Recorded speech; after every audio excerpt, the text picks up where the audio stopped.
Welcome back to our channel.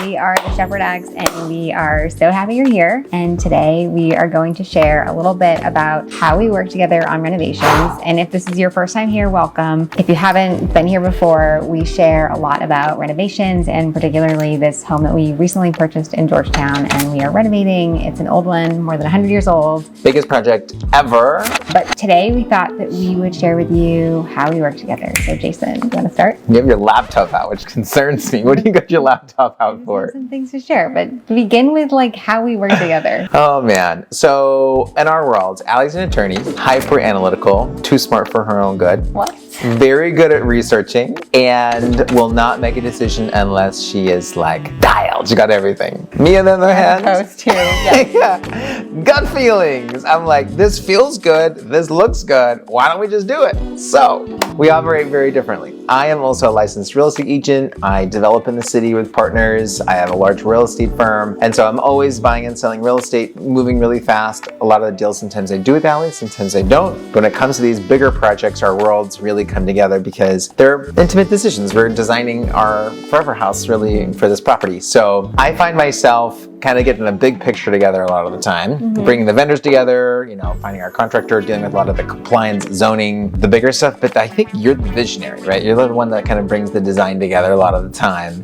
I did the structure, the physical structure. When it comes to like the interior styling and things like that, I love sending Allie photos and ideas, but like I really struggle like picking out the perfect doorknob and making sure that's consistent throughout the house. I think that's where you come in. You're like the details. Thank you. The vision, Thank you. Well, Jason, you do a lot of homes your own. Like we own another property that we renovated very, very quickly. And I served more of an advisory role and you made all the selections. True, but I feel like a lot of the stuff I do from an investment standpoint in our investment portfolio is long-term rental, easy renos, not special, unique, but not special. Whereas like this home, we're talking about custom, handmade marble fireplaces, and yes. You picked out an all gold handle that was like $1,800, which we're not doing. But like detailed wallpaper, like in a lot of the homes I do, like this one, the home is all white. Pure White by Sherwin-Williams is my go-to, and then very simple basics so that I can get in and out of a project super fast. And then I'll do like a wallpaper accent wall and a unique light so the whole space feels special, but in the end, it's my same basic palette of things that I do over and over and over again. This house is not that though. So if we were to describe the way that we work now, when we buy a property, you always find it first. I'm the finder, You're the deal finder. And You're the final decision maker. yes. You're the last call. Allie, like this house, for example, I went on an appointment. I met the seller. I called Allie. I said, Allie, I think we have the opportunity to buy this house. I know you haven't seen it before. It's an amazing deal, an amazing location. I'd love to live here. Can I buy it? Do you remember that call?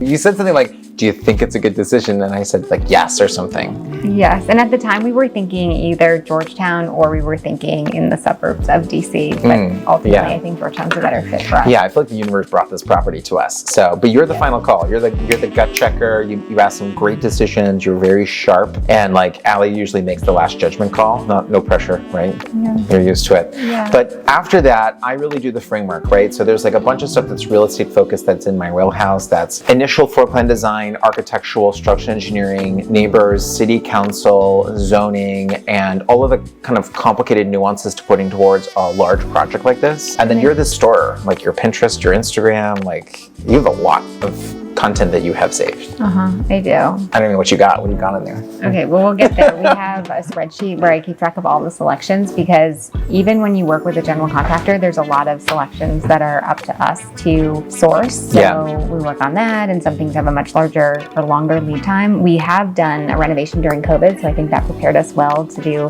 renovations after COVID because there were a lot of delays then. Yep. But in general, how we work together is we have a shared Instagram folder that's just the two of us, and so we can both save content there and refer back to it. Or it's very hard to draw out what you want, but if you find what you want, you can save that, and you can show a contractor what your vision is. You can find the vendors to create what you want, like your initial palette. And you're the most organized person I know. So what did you create? Like I just collect all of the information, all of the inspiration, and I keep it in one place. And I also have a running notes tab that's sort of like a stream of consciousness. I just always have notes. Also, I think that we should dispel any notions that everything is easy or that it's all super organized, because it's not. It's actually kind of chaotic, and Most of the time. most of the time it's pretty chaotic. Yeah. And I think you have to embrace it. Like, I have a girlfriend who picked out a chandelier for her dining room table, and it took her years to do, and she used like a special app in order to like have a picture that would show her exactly what the new light would look like in her space, and she finally did it, and she was really happy with it, and we're happy for her. But that's like the complete opposite of the way that we operate. So basically where we're at now is we've got a very good vision board. We've got a timeline. We basically have 60 days to make all of our final decisions and order our selections. Got it. So how are we organizing it? Can I see? What you got?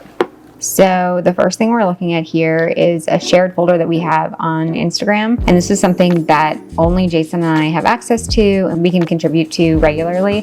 I wouldn't say that everything here is something that we definitely want to do, but sometimes it's good, like maybe we only like one thing out of a given picture. Not to say that about anything necessarily right in front of us. Faucet. But yeah, like that faucet. We really, really like this. You can see there's a lot of gold here. We know from experience that it is tricky to match gold when you want to do gold throughout a whole home.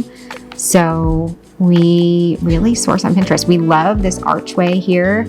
We want to do an archway theme. That was actually something that I wanted to talk to you more about. I think archways are elegant and classic and elevate the space with a level of elegance. Also, we like the idea of extended marble. So if you kind of see this sink option right here, this sink option has an extended marble piece, which just gives it a function of this custom feeling. And so we're looking for reasonable ways to make things special, I should say. And I think we're looking for that, or lots of wood details. Like Ali, you've got inspiration where you don't want to have much paint, right? You want wallpaper and trim. So we're looking for functions of that. Also unique lighting. So I think lighting is so important in spaces, how we bring them together. And then also unique patterns. So we're really interested in diamond shaped marble. You can see that theme. And then really classic charm and design, which we're excited about. And like bold marble in the background. Really bold marble. So we can maybe get some feedback from all of you guys. You can leave some comments, but we love the deep marbling. We feel like it's really classic, but we're going for like a bluey purple look that we probably tied in with a lot of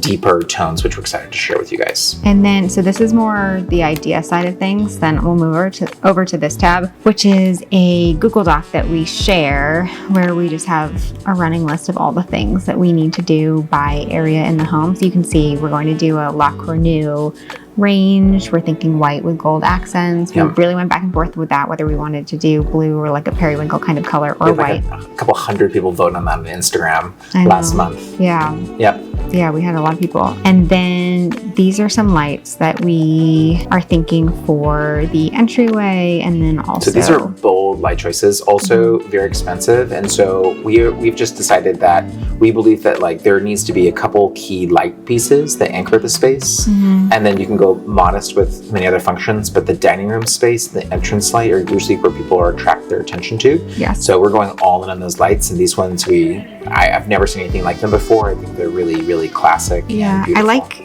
there's like an ethereal element to it, but there's the gold, there's the crystal, it's a little glam. And this, for context, this will go in our dining room area where we will most likely have an oil-based paint, so like shiny and wallpaper, and a lot of our china will be on display. Yeah. And our china patterns are mostly pretty neutral, so they won't compete with the lighting. Right. And then also primary bedroom, main entrance, and our closets.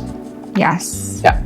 Yeah, so that's like a look at how we work together, and it's kind of a race to the finish line, trying to get all the selections and then keeping track of what you ordered, when you ordered them, how long it's going to take. Many of the bigger appliances, they will hold them in a warehouse for you, or they will put a hold on delivery until you're ready to receive them, because, for example, our home is not ready to put a stove in yet, but And it's also remarkable, I think, like once we go down our list of selections, we quickly realize how many additional selections there are. For example, you can pick a door handle and then realize that you need to pick a hinge to match the door handle. And like that ends up being a bigger decision. So this Excel spreadsheet, we just started. And I think by the time we're done talking through all of our selections, I think the selection list here will probably be twice as long. Yeah. Also, a question people might be having is if we've ever worked with a designer, and we never have.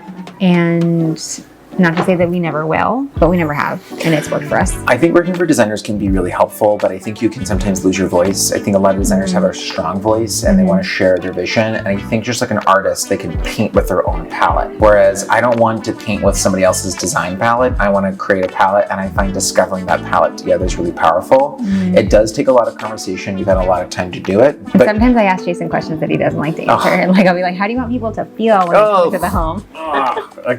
I can't do it. Also, Jason likes everything to be done really quickly. And I think that the best work is done in a layered way. Like you kind of let things marinate, and it just takes time. The best artistic work, the best creative work is layered and takes time. Yeah, we're definitely opposites in that regard, but that's good for us. It is. Yeah, that's really good for us. So what advice would you have for someone that's watching this and maybe they're not a real estate agent, or they're thinking, I have no idea what the going rate is for a door handle or a sconce? But you know what the beautiful thing is you can just go on build.com is my favorite, and cross-reference Amazon or your starting place, or you can go to custom places. Ferguson is nationwide in the United States, and what a lot of people know is build.com is also owned by Ferguson. So I would start there. But by controlling those expenses, you can't get margin. I mean, I feel like sometimes when you go to a contractor, they're like, oh, your kitchen's gonna be $30,000 and cabinets are $15,000. You can go directly to the cabinet builder and realize the cabinets are $5,000, and they're charging you $10,000 to source the cabinet and install the cabinet, which is far too much. So in this project, we're taking on all those expenses, and our contractor has just quoted out basically all the major frameworks. So plumbing, this is like the plumbing piping, electrical, framing, and all the major construction. The selections, the marble, the actual countertop, we're making those payments directly to vendors and controlling that cost. And that is a really big change. And I recommend anybody doing a major renovation to structure their renovation that way.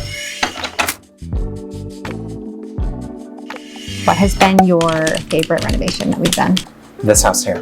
Why? Because it was our first renovation where we had a big budget where we can make things feel really special. And I feel like when I live in this home, it feels like us. Okay, I agree with that. We had $1 million more to add to the budget. What would you do with it? A car layer. I would dig 4 stories deep and have a car elevator for our cars. Okay. I'm serious. Interesting. I know I just said that I enjoy not working with a designer, or I enjoy doing things myself, but I think I might want to work with a designer. Okay. But I would want to have a lot of control. $1 million is a lot. That's a big car layer. That is a big car layer. Jason likes cars. If you were going to start this renovation all over again, what would you tell anyone what to do? Get a great architect that knows Washington, D.C., if it's in D.C., and Georgetown, and get a great builder, and don't try to cut corners there. That's how we work together. You'll get to see as we go along the process. I think some of the bigger things we're picking out first are cabinets, kitchen appliances, lighting. Those are some of the big ones that we're ordering now. Yep. I think the selections, and demo day is coming up. Am I going to get you with a sledgehammer? Yeah, but also it's never too late or too early. I should say more too early to start the process. Like if you like something, even if you don't have a home for it, just make a note of it, and someday you'll be able to use it. At least that's how I operate. Yeah, well, thank you for watching. If it's your first time here, welcome. And if not, we hope you subscribe and you follow along as we renovate our newest old home.